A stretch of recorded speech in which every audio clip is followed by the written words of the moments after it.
Voters in the oil-rich African nation of Angola will go to the polls on Wednesday to decide who will lead the country, the party that has been in power for nearly 5 decades, or an opposition promising a fresh start especially for disaffected youth.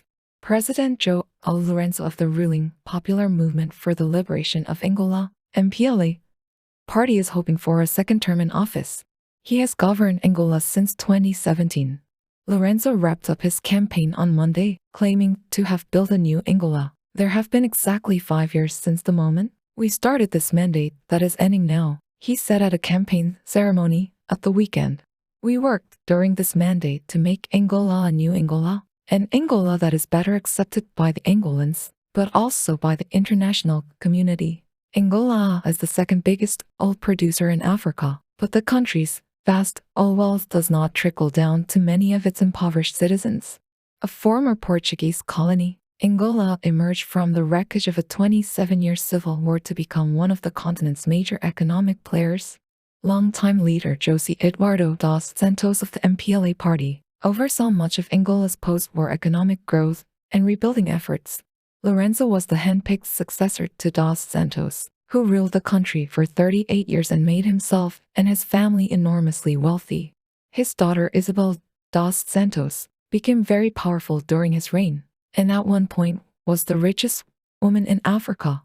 The anti-corruption watchdog Transparency International in 2017 said that nepotism and cronyism under dos Santos had stopped ordinary Angolans from benefiting from the country's natural resource wealth, especially when oil prices were high. Upon taking office in 2017, Lourenço pledged to fight corruption and turned on the dos Santos family, firing Isabel and her brother from lucrative positions. Her brother José José Filomeno dos Santos was eventually jailed for 5 years for fraud.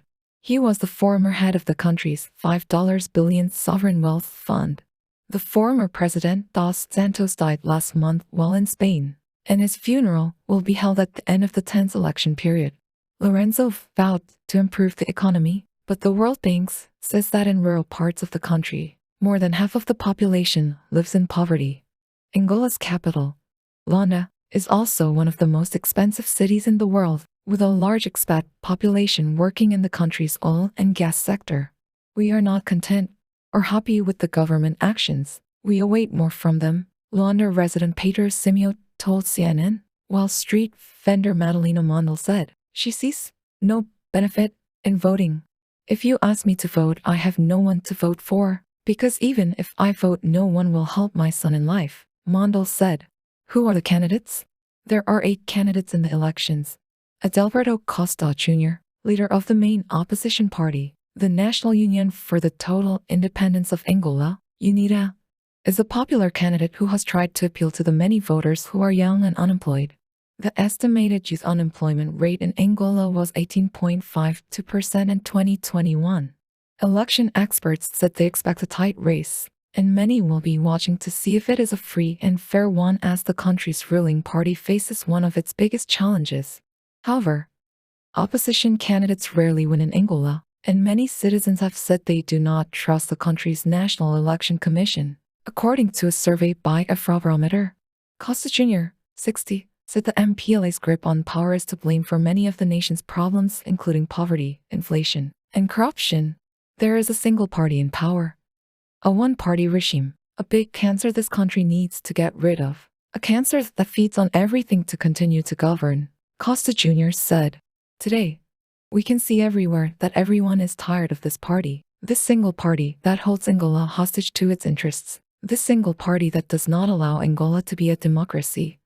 He added, the MPLA and UNITA were on opposite sides of a civil war, which began shortly after Angola became independent from Portugal in 1975 and ended 20 years ago.